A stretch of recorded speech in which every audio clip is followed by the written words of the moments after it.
South India Shopping Mall, The Wedding Mantra, Sarikotta Wedding Collection, South India Shopping Mall. అందరినీ భయపెడుతున్నారు అని చెప్పొచ్చు లేదా భయపడుతున్నాము అని చెప్పొచ్చు. షుగర్ వచ్చిన వాళ్ళలో నర్వ్ సిస్టమ్ డ్యామేజ్ అయిపోతుంది. అంటే ఇప్పుడు రీసెంట్గా వచ్చిన వాళ్ళకి డ్యామేజ్ అవుతుందా, షుగర్ లెవెల్స్ హై ఉన్న వాళ్ళకి డ్యామేజ్ అవుతుందా, ఎలాంటి వాళ్ళకి డ్యామేజ్ అవుతుంది? నర్వ్ సిస్టమ్ అదే ఈ నరాల వీక్నెస్కి షుగర్కి ఏమైనా ఇంటర్ రిలేటెడ్ ఉందా? ఇవన్నీ అపోహలేనా? మీ ద్వారా ఆడియన్స్కి ఈరోజు ఒక అవేర్నెస్ అయితే కల్పిద్దాం మనం.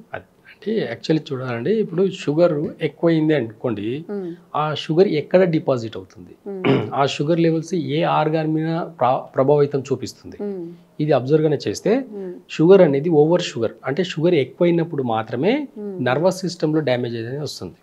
ఈ షుగర్ అనేది ఏం చేస్తుందంటే లివర్ని దెబ్బతీస్తుంది, డైజెషన్ని దెబ్బతీస్తుంది, జీర్ణశక్తిని ఎప్పుడైతే మందగిస్తుందో లివర్ యొక్క ఫంక్షన్ ఏంటి అంటే మజిల్స్, నర్వస్ సిస్టమ్, టెండన్స్ ఈ మూడింటిని ఆపరేట్ చేస్తుంటుంది అనమాట. లివర్ అనేది డిటాక్స్ చేస్తుంటుంది, డైజెషన్ సిస్టమ్ని ఇంప్రూవ్ చేస్తుంటుంది.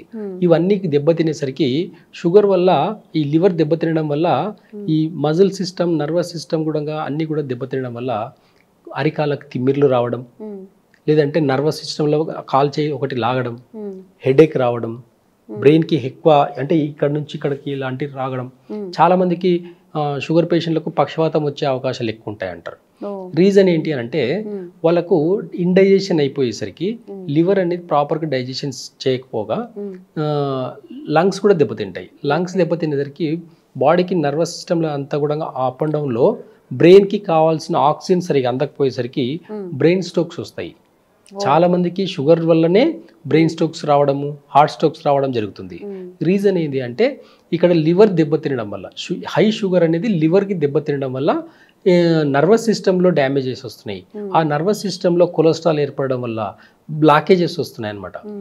ఎప్పుడైతే ఈ డైజెషన్ సిస్టమ్ బాగుంటుందో, లివర్ ఫంక్షన్ ఎప్పుడైతే బాగుంటుందో అరికాల తిమ్మిర్లు కానివ్వండి, బాడీలో నర్వస్ సిస్టంలో పెయిన్స్ కానివ్వండి, ఇవన్నీ ఏమి కూడా ఉండవు. ఆయుర్వేద ఏం చెప్తుంది అని అంటే షుగర్ అనేది డిసీజ్ కాదు. మళ్ళీ చెప్తున్నానండి, షుగర్ అనేది అసలు డిసీజే కాదు. ఒకవేళ డిసీజ్ అయితే ట్రీట్మెంట్ రావాలండి. ఇప్పటి వరకు మార్కెట్లో ఇప్పటి వరకు ట్రీట్మెంట్ రాదు కూడా. ఇన్ ఫ్యూచర్లో కూడా ట్రీట్మెంట్ అనేది రాదు. రీజన్ ఏంటి అంటే ఇది ఒక అజీర్తి యొక్క సమస్య తప్ప షుగర్ అనేది ఒక డిసీజ్ కాదు. అంటే ఎలా సార్ అజీర్తి అనే సమస్య అంటే? చూడండి, ఇప్పుడు మనం ఇంతకుముందు మనము మంచి హెల్తీ ఫుడ్ తినేది. ఇంకోటి ఒక 30 years బ్యాక్ తీసుకోండి, ఈ 30 years సిస్టంలోనే చాలా మారింది. 30 ఏళ్ళ నుంచి ఈ కాలం అనేది చాలా ఫాస్ట్గా వెళ్ళిపోయింది. ఇక్కడ సమయానికి ఎవరు కూడా ఫుడ్ తినకపోవడం కాకుండా గబాగబా తినడం నేర్చుకున్నారు. చాలా ఫాస్ట్గా తింటున్నారు. నమలకపోవడం ఫస్ట్ ప్రాబ్లం.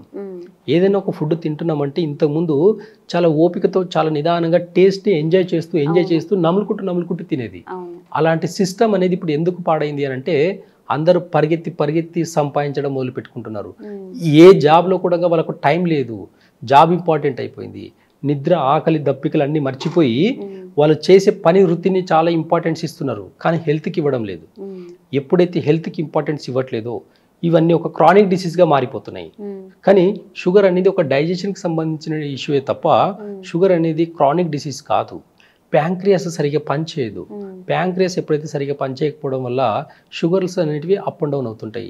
షుగర్ ఎక్కువ అవ్వడం వల్ల ఎలాంటి ఆపదలు లేవండి, కానీ షుగర్ తగ్గింది అనుకోండి చాలా ప్రాబ్లమ్స్ వస్తాయి. షుగర్ ఎక్కువ ఉండే వాళ్ళు సఫర్ అయ్యేది తక్కువ అనుకుంటే షుగర్ డౌన్ అయ్యే వాళ్ళు సఫర్ అయ్యేది ఎక్కువ. కాబట్టి టైప్ 1 డయాబెటిక్లో ఎలా ఉంటుందంటే హై లెవెల్ షుగర్స్. కొంతమందికి ఇన్సులిన్ తీసుకుంటే తప్ప బాడీ బ్యాలెన్స్ అవ్వదు. ఆ ఇన్సులిన్కి అడిక్ట్ అయిపోయి వేరే మెడిసిన్స్ ఏవి కూడా పని చేయకుండా పోతాయి ఆ బాడీకి. బాడీ అనేది ఎలా తీసుకుంటుందంటే ఏదైనా మనం ఏది ఇస్తే అదే తీసుకుంటుంది. మనం గుడ్ హెల్త్ మంచి ఒక ఆహారం తీసుకొని నమిలి తీసుకున్నాం అనుకోండి, ఆ రోజు షుగర్ లెవెల్స్ తక్కువ ఉంటాయి. ఎప్పుడైతే మనం గబా తింటున్నామో చాలా వయసుకు సంబంధం లేకుండా చాలా ఫాస్ట్గా పిల్లలకు చూడండి, ఎగ్జాంపుల్ పిల్లలకి స్కూల్కి రెడీ అవ్వాలని చెప్పేసి అలా కుక్ చేస్తుంటారు మదర్స్. అలా దబాదబా తినేసి స్కూల్ టైం అయింది అని చెప్పేసి పరిగెడతారు. కానీ ఆ చిన్నపిల్లలకు కూడా డయాబెటిక్స్ రావడానికి రీజన్ ఏంటి అని అంటే ఈ డైజెషన్ సిస్టమ్ అని చెప్పేసి నేచర్ చెప్తుంది. ఓకే, ఇప్పుడు మనం మాట్లాడుకుంటున్నాము నర్వ్ సిస్టమ్ డ్యామేజ్ అవుతుందా లేదా అని చెప్పి. అండ్ తినకూడని పదార్థాలు తినకూడని టైంలో తింటున్నాం అంటున్నారు.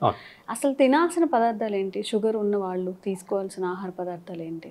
చూడండి, ఇక్కడ ఒకప్పుడు పల్లెటూరులో కానివ్వండి, ఇప్పుడు నా లైఫ్ స్టైల్ తీసుకోండి, ఒకప్పుడు 3 పూటలు అన్నం తినేది, ఏమీ అయ్యేది కాదు. ఎవరైనా సరే అండి, ఒక 30 years బ్యాక్ అందరూ, 20 years బ్యాక్ అందరూ 3 పూటలు అన్నం తిన్నా కానీ ఏ రోజు షుగర్ పెరగలేదు, తగ్గలేదు, నార్మల్గా ఉండేది. అంటే ఎక్కడ ప్రాబ్లమ్స్ వస్తున్నాయంటే ఇంతకుముందు టేస్ట్కి ఇంపార్టెన్స్ ఇచ్చేది కాదు, హెల్దీ ఫుడ్కి ఇంపార్టెన్స్ ఎక్కువ ఇచ్చేది మనము. దాంట్లో ప్రధానంగా తీసుకుంటే అంటే ఒక్కసారి అజీర్ణ శక్తి అనేది, డైజెషన్ సిస్టమ్ ఒకసారి ఇన్బ్యాలెన్స్ అయితే పులుపు వస్తువులు తినకూడదు. ఆ పులుపు తినడం వల్ల ఇంకా ఇండైజెషన్ అయిపోయి షుగర్ లెవెల్స్ కానివ్వండి, థైరాయిడ్ కానివ్వండి, బీపీ కానివ్వండి, ఇవన్నీ పెరిగేదానికి అవకాశాలు ఎక్కువ ఉంటాయి అన్నమాట. కాబట్టి ఈజీ డైజెషన్ అయ్యే ఫుడ్ తీసుకోవాలి. ఒకరికి డైజెషన్ సిస్టమ్ బాగాలేదు అని అంటే ఫస్ట్ ఓన్లీ ఒక 2 weeks వరకు ఇది మీరు ట్రై చేసి చూడండి. ఎంత ఎఫెక్టివ్గా ఉంటుందంటే మీరు నమ్మరు, కానీ ట్రై చేయండి ఒకసారి. షుగర్ లెవెల్స్ బాగా హై ఉండే వాళ్ళకు ఫస్ట్ ఓన్లీ వెజిటేబుల్స్ అన్నీ కూడా హాఫ్ బాయిల్ అని చెప్పేసి సగం ఉడకబెట్టేసి అన్ని కొన్ని వెజిటేబుల్స్ అన్ని తీసుకుని ఒక దాంట్లో వేసేసి బాయిల్ చేసుకుని తినడం నేర్చుకోండి. దాంట్లో కొంచెం సాల్ట్, పింక్ సాల్ట్, కొంచెం బ్లాక్ పెప్పర్ వేసుకుని తినడం మొదలు పెట్టుకోండి. డైజెషన్ సిస్టమ్ చాలా ఇంప్రూవ్ అవుతుంది. ఆ డైజెషన్ సిస్టమ్ ఇంప్రూవ్ అయిన తర్వాత మీరు ఒక 2 weeks తర్వాత బాగా కంటిన్యూగా పాటించి చూసి 2 weeks తర్వాత మీ షుగర్ లెవెల్స్ చూడండి, చాలా అద్భుతమైన రిజల్ట్స్ ఉంటాయి. అంటే వెజిటేబుల్స్ అన్ని చాలా ఈజీగా డైజెషన్ అవుతాయి. ఎప్పుడైతే ఈ పప్పు దినుసులు ఇవన్నీ ఉంటాయో, నాన్ వెజ్ ఏవైతే ఉంటాయో, హెవీ ప్రోటీన్, ఈ హెవీ ప్రోటీన్ డైజెషన్ సిస్టమ్ని ఇంకా ఇన్బ్యాలెన్స్ చేస్తాయి. అవి తినడం వల్ల ఏమవుతుంది అంటే ఇంకా ఇండైజెషన్ ఫామ్ అయిపోయి, గ్యాస్ ఫామ్ అయిపోయి అక్కడ నర్వస్ సిస్టంలో ప్రాబ్లమ్స్ వస్తాయి, నర్వస్ సిస్టంలో బ్లాకేజెస్ వస్తాయి అనమాట. ఇలాంటి సిమ్టమ్స్ అన్ని కూడా డయాబెటిక్స్ వల్ల దాంట్లో చాలా ఎక్కువ చూడొచ్చు అనమాట. సో దీన్ని అవాయిడ్ చేయాలి, మనం హెల్తీగా ఉండాలి, షుగర్ లెవెల్స్ కంట్రోల్లో ఉండాలి, నర్వస్ సిస్టమ్ డ్యామేజ్ అవ్వకూడదు అంటే ఏం చేయాలి మీరు? ఫస్ట్ లివర్ని మంచిగా పెట్టుకోవాలి. లివర్ని మంచిగా పెట్టుకోవాలనుకుంటే ఈజీ డైజెషన్ ఫుడ్ తీసుకోవాలి. నేను చెప్పినట్టు ఈ కొన్ని వెజిటేబుల్స్ అన్ని బాయిల్ చేసి తినడం వల్ల లివర్ అనేది డీటాక్స్ అవుతుంది, అంటే మెటబాలిజం సిస్టమ్ ఇంప్రూవ్ అవుతుంది, ఈజీగా డైజెషన్ అయిపోయి. ఓన్లీ వెజ్ తినాలండి, నాన్ వెజ్ తినే వాళ్ళు తినొచ్చు? అంటే డైజెషన్ సిస్టమ్ ని ఫస్ట్ కరెక్షన్ చేసుకోండి, డైజెషన్ సిస్టమ్ ని ఫస్ట్ ఇంప్రూవ్ చేసుకోండి. ఈజీగా అరగాలనుకుంటే వెజిటేబుల్స్ ని హాఫ్ బాయిల్ చేసుకొని తినండి. అప్పుడు ఏమవుతుందంటే అన్ని వెజిటేబుల్స్ ఒక 2 hours డైజెషన్ అయిపోతాయి. మిగతా పప్పు దినుసులు అన్నిటికీ 4 hours to 6 hours పడుతుంది. కాబట్టి ఈ పప్పు దినుసులు తగ్గించి ఫస్ట్ ఒక 2 weeks డైజెషన్ సిస్టమ్ ని ఇంప్రూవ్ చేసుకున్నానికి 2 to 4 weeks వరకు వాడి చూడండి. మీరు sugar levels, thyroid levels, BP ఇవన్నీ కూడా నార్మల్గా వస్తాయి. ఎందుకంటే లివర్ అనేది ప్రాపర్గా పనిచేస్తుంది. వేస్టేజ్ అంతా అంటే లివర్ ఎలా ఉంటుందంటే లివర్ అండ్ గాల్ బ్లాడర్ ఈ రెండు కూడా డైజెషన్ సిస్టమ్ ఇంప్రూవ్మెంట్ చేసిందే కాకుండా వేస్టేజ్, బాడీలో ఉండే వేస్టేజ్ని అంతా కూడా బయటికి పంపించడం జరుగుతుంది. డయాబెటీస్ని కంట్రోల్ చేస్తుంది, బీపీని కంట్రోల్ చేస్తుంది. ఈజీ ఫుడ్ అంటే వెజిటేబుల్స్ని బాయిల్ చేసుకుని తినడం. ఒక 2 weeks అలవాటు చేసుకోండి. ఇవి తర్వాత రిజల్ట్స్ చూడండి మీరు, అంటే అద్భుతంగా, అంటే బ్లాకేజెస్ కూడా పోతాయండి. నర్వస్ సిస్టంలో బ్లాకేజెస్ ఎక్కడ ఉంటే కూడా పోతాయి.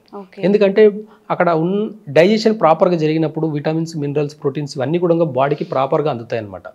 ప్రాపర్గా అందించే యొక్క రోల్ అంతా కూడా kidney, liver plus gallbladder తీసుకుంటుంది. కాబట్టి ఆ సిస్టమ్ని ఇంప్రూవ్మెంట్ చేయండి, ఈ లివర్ యొక్క సిస్టమ్ని ఇంప్రూవ్మెంట్ చేయండి. చేసిన తర్వాత అప్పుడు హెవీ ఫుడ్ తీసుకోండి, నాన్ వెజ్ కానివ్వండి, ఏదైనా సరే తీసుకోండి. నాన్ వెజ్లో మాత్రం ఖచ్చితంగా నేను చెప్పే పర్సనల్ నా అడ్వైజ్ ఏంటి అంటే చికెన్, ఎగ్ అనేది చాలా పాయిజన్ అండి ఇప్పుడున్న జనరేషన్లో. పారంకోడి ఇవన్నీ కూడా పాయిజన్, న్యాచురల్గా పెరిగేవి కాదు. అదే మేక మాంసం చూడండి, న్యాచురల్గా అది ఊరంతా తిరిగేసి, అడవంతా తిరిగేసి మేస్తూ తిరుగుతుంది కాబట్టి పెద్దగా దానికి పెద్ద ప్రాబ్లమ్స్ ఉండవు. కానీ చికెన్, ఎగ్ అనేది చాలా ప్రాబ్లమేటిక్ అండి. దీనివల్ల chronic diseases, brain strokes, heart strokes రావడానికి, కొలెస్ట్రాల్ పెరిగేదానికి, ఈ చిన్నపిల్లలకు చాలా గారభం చేసి ఎగ్స్ పెడుతుంటారు. అది చాలా పాయిజన్ అండి. అది అసలు చిన్నపిల్లల్లో ఎగ్స్ న్యాచురల్ ఎగ్స్ మార్కెట్లో దొరకవు.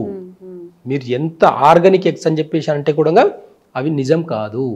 రీజన్ ఏంటి అంటే న్యాచురల్ ఏదైతే నాటుకోళ్ళు ఎప్పుడైతే ఆ గుడ్డు పెడతాయో ఆ గుడ్లని పొదుగుకు వాడతారే తప్ప తినేదానికి వాడరు. చాలా చిన్న సైజు ఉంటుందండి. నార్మల్ కోడి గుడ్డు చాలా చిన్న సైజు ఉంటుంది. మన మార్కెట్లో నార్మల్గా ఆర్గానిక్ ఎగ్స్ అని చెప్పేసి కూడా పెద్ద పెద్ద గుడ్స్ అమ్ముతున్నారు. అదంతా ఫేక్ అండి, నమ్మకండి, అవన్నీ కరెక్ట్ కాదు ఆ సిస్టమ్.